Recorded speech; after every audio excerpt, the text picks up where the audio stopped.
Chapter 6. Icarus and Daedalus. Daedalus was a talented craftsman. Once he built for King Minos of Crete a wonderful labyrinth of winding ways, so cunningly tangled up and twisted around that, once inside, you could never find your way out again without a magic clue.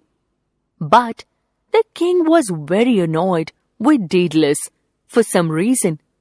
He ordered the architect and his young son Icarus to be imprisoned in a tower.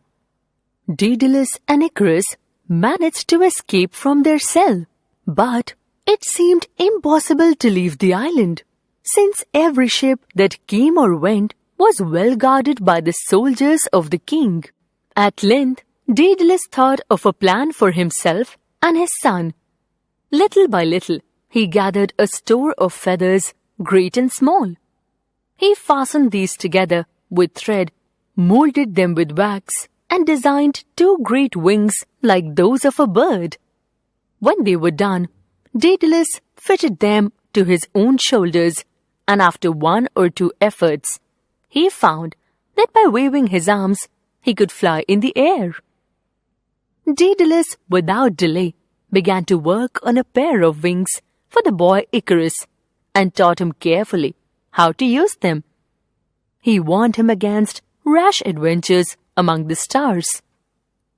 "Remember," said the father, "never to fly very low or very high, for the fogs about the earth would weigh you down, and blaze of the sun will surely melt your feathers apart if you go too near."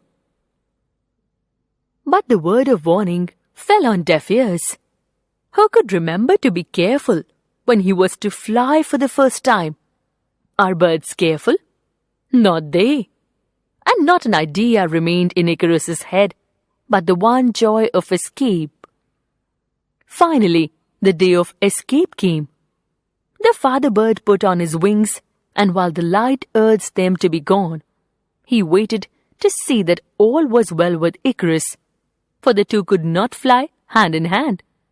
Up they rose, the boy after his father. The hateful ground of Crete sank beneath them. The father-son duo felt as free as a bird.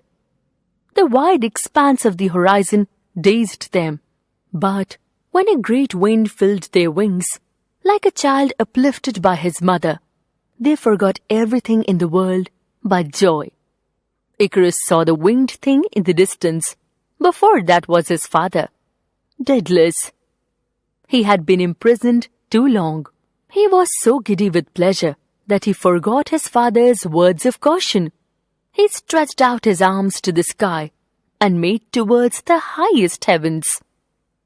Alas, the air grew warmer and warmer.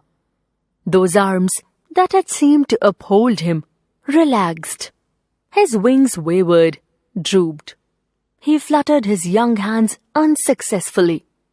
He was falling. In that terror, he suddenly remembered.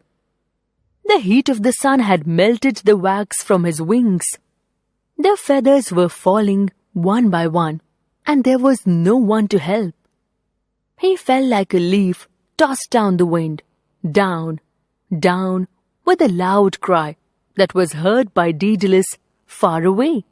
When Daedalus returned and searched high and low for the poor boy, he saw nothing but the feathers floating on the water. He knew that Icarus had drowned.